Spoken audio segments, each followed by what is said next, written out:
Radio Idola.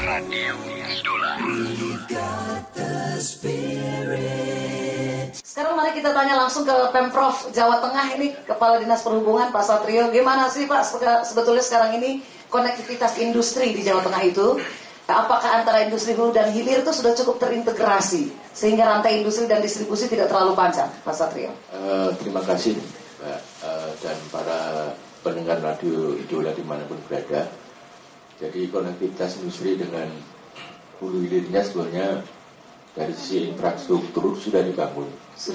Hanya yang sering dimanfaatkan oleh pemilik barang. Kalau saya ngomong lebih senang pemilik barang. Pemilik barang? Iya, karena transportasi itu dipengaruhi oleh pemilik barang. Pemilik barang ini sering senang menggunakan jalan raya. Daripada jalur kereta api yang sudah kita siapkan. Nanti kita ngobrol sama pemilik barang ya, kenapa kok senangnya jalan raya ya, darat? Barangkali kalau pemilik barang ini kan bagaimana manajemennya didapat sesuai. Karena di jalan raya ini tarif angkutan barang belum pernah diatur. Kalau di laut sudah pasti, di kereta api sudah pasti. Nah, gap yang terjadi bagaimana dari jalan raya menuju kereta api atau laut itu ada masalah. Karena disparitasnya cukup signifikan. Nah, jaringan-jaringan ini sudah dibangun, termasuk Prof. Edik tadi cerita bahwa pada saatnya nanti ada kawasan ekonomi khusus di Kendal, yang dimana ada terminal penyeberangan maupun terminal angkutan laut. Yang sekarang terminal penyeberangannya sudah selesai, sedang terminal angkutan laut oleh APBN secara berjenjang masih dibangun untuk mendukung kawasan ekonomi khusus di Kendal pada saatnya. Yang kemudian ada juga jalur kereta api yang nanti deponya itu ada di Mangkang. Jadi dari Kendal ditarik ke Mangkang, artinya titik simpul antar simpul itu tetap dibangun, Bu.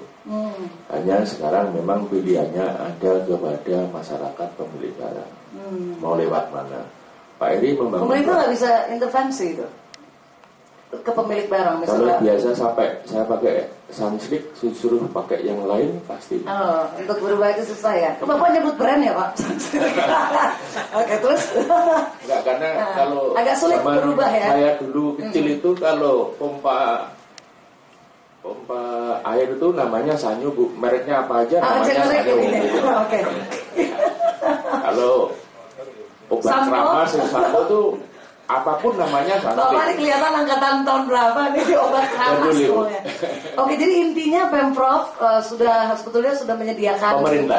Pemerintah sudah menyediakan itu. Dan apa saja yang dilakukan oleh Pemprov dalam rangka membagi kawasan industri di kawasan mana di Jawa Tengah itu, Pak? Jadi di Semarang ini kan ada Wijaya Kusuma, terus ada Kaligawe, kemudian di beberapa kabupaten itu juga membuat kawasan industri tapi yang di kabupaten kota ini, yang di selatan masih belum bisa satu kawasan, Bu.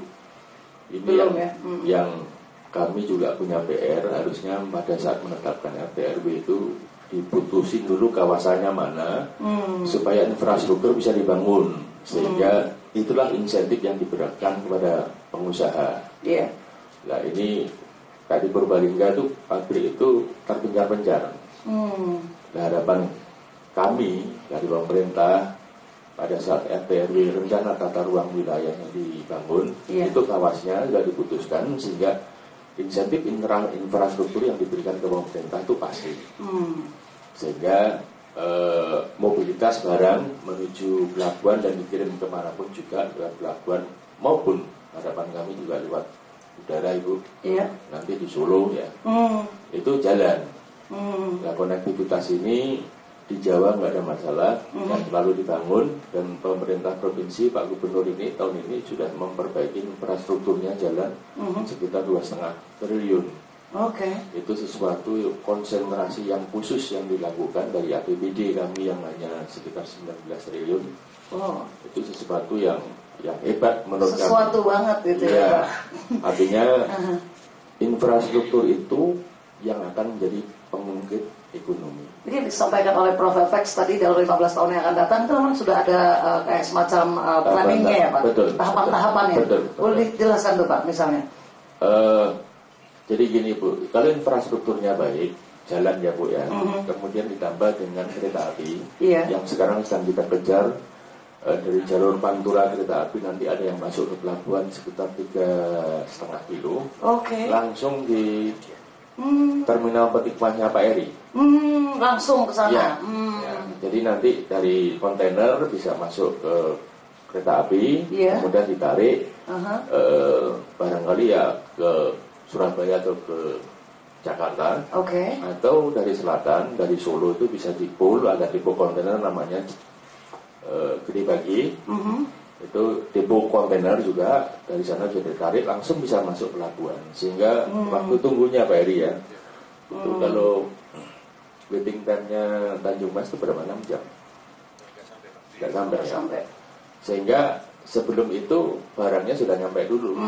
Sementara ini kan lewat jalan raya yang susah diestimasikan waktunya karena padatnya.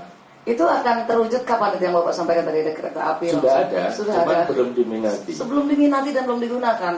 Mereka lebih suka jalan sendiri raya, ya. Karena kalau jalan raya ini kan ngerokok dulu baru nanti berangkat. Bisa bebas gitu ya, nggak ada aturannya.